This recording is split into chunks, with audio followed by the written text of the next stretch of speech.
ఆహా! మీరన్నది బాగున్నది. నేనన్నది బాగున్నదని మీ చేతే చెప్పించమంటారా? నందమూరి బాలకృష్ణ. పెద్దాయన నందమూరి తారక రామారావు గారికి 12 మంది వారసుల్లో ఏ ఒక్కరు ఆయన నట వారసత్వాన్ని అర్హులు కాలేకపోతున్న సమయంలో వచ్చి వారసత్వాన్ని ముందుకు తీసుకెళ్లగలిగారు. నాకు చిన్నప్పటి నుంచి గుర్తున్న బాలయ్య చిత్రాలు 'ముద్దుల మామయ్య', 'ఆదిత్య 369', 'భైరద్వీపం' ఇలాంటి చిత్రాలు ఆయన్ని చూసి నచ్చడం జరిగింది. బాగుంది అంటే ఖచ్చితంగా చూసేసేవాళ్ళం ఆయన చిత్రాన్ని. 'సమరసింహారెడ్డి' చిత్రం వచ్చేంత వరకు నా అభిప్రాయంలో అయితే చిరంజీవి గారు, తర్వాత వెంకటేష్ గారు, ఆ తర్వాత నాగార్జున గారు, ఇక ఆ తర్వాతే బాలయ్య గారు వస్తారు అని ఉండేది నాకు. 'సమరసింహారెడ్డి' చిత్రాన్ని నేను విడుదలైన చాలా వారాల తర్వాత చూశాను. నిజంగా అబ్బురపడ్డాను. ఆ నటగర్జన, ముఖ్యంగా ఫ్లాష్ బ్యాక్ సన్నివేశాలు చూసి ఇక నరసింహనాయుడికి ఆయన నట విశ్వరూపం దాల్చారనే చెప్పొచ్చు. ఇలాగే కొనసాగితే ఇక ఆయన తిరుగులేదనుకున్నాను. 4వ స్థానంలో ఉన్నారనుకున్న బాలయ్య మెగాస్టార్ చిరంజీవి గారినే దాటేస్తారేమో అని అనుకున్నాను. నేను మాత్రమే కాదు, ఆయన కూడా అలానే అనుకున్నారేమో. ఇక దాని తర్వాత ఆయనది వచ్చిన ప్రతి చిత్రం చూశాను. చిత్రానికి వెళ్లే ముందు మళ్ళీ పేరులో సింహం ఉంది, ఏదో సీమసింహం లాంటి పేర్లతో వచ్చేస్తూ ఉంటుంది, అసలు బీభత్సం ఉంటుందని వెళ్ళడం, నిరాశ చెందడం మామూలైపోయింది. ఇలా ఒకటి తర్వాత ఒకటి నిరాశ ఇలా కొనసాగుతుండడంతో ఒక్క చిత్రం నన్ను ఇక బాల చిత్రాలను చూడకూడదు అని అనుకున్నంత చేసింది. ఆ చిత్రం 'ఒక్క మగాడు'. చిన్నప్పటి నుంచి ఇష్టం పూర్తిగా నశించిపోయి కొంచెం అయిష్టమే వచ్చేలా చేసింది. పరమ చెత్త చిత్రాలను చేసుకుంటూ పోయారు గనుక ఇప్పుడు ఆలోచిస్తుంటే సమరసింహారెడ్డికి ముందున్న బాలయ్య గారికి వ్యత్యాసం ఉందనిపించింది. అప్పుడు ఆ క్షణంలో నేను తేల్చుకుంది, ఆ సమరసింహారెడ్డి నరసింహనాయుడు ఫ్లూక్లో ఏదో అలా జరిగింది, ఆడిందనిపించింది. ఆయన కథ ఎంపికలో ఎలాంటి నైపుణ్యం లేదేమో అని తేలిపోయిందనిపించింది.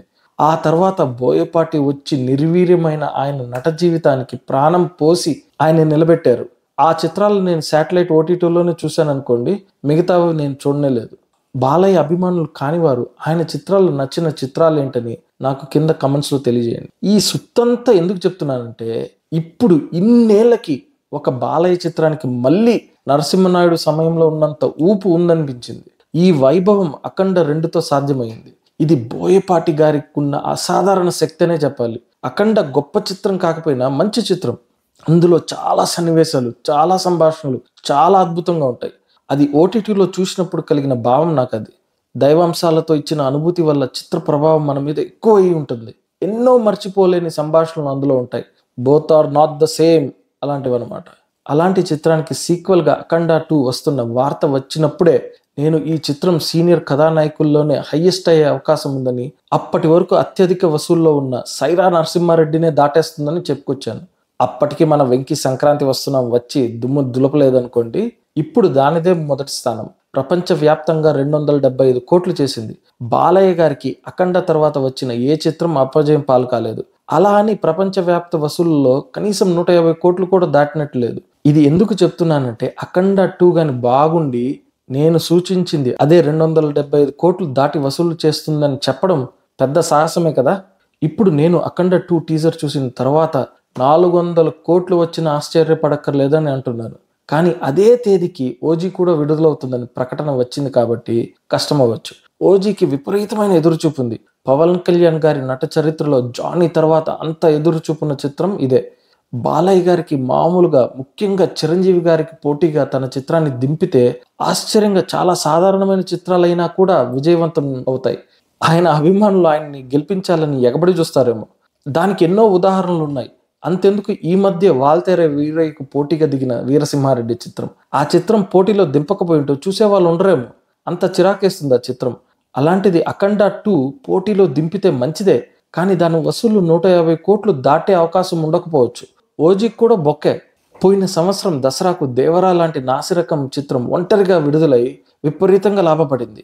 వేరే ఏ పెద్ద హీరో చిత్రమైన పోటీకి దింపుంటే దేవరా విఫలమయ్యేదేమో అని అనిపిస్తుంది. కావున అఖండ 2 ప్రపంచవ్యాప్తంగా 200, 250, 300, 400 కోట్లు దాటాలంటే పోటీలో వస్తే కష్టం. హిందీలో ఏదో అద్భుతం జరిగి 100 కోట్లు దాటి 150 కోట్లు వస్తే ఏమో చెప్పలేము. చూడాలి మరి. కరుడు కట్టిన అభిమాని కానీ నాకే ఎదురుచూపు కలిగేలా టీజర్ను అందించిన బోయపాటి గారికి అభినందనలు. చాలామంది విఎఫ్ఎక్స్ నాసిరకమని వాదిస్తున్నారు. అక్కడ భావోద్వేగం కట్టలు తెంచుకుంటుంటే విఎఫ్ఎక్స్ గురించి ఎవడు చూస్తాడు? బాలయ్య ఉగ్ర స్వరూపాన్ని చూసినట్లుంది. అభిమానులైనా అభిమానులు కాని వాళ్ళైనా అఖండ టీజర్ చూసి మీరేమనుకుంటున్నారో నాకు కింద కమెంట్స్లో తెలపండి.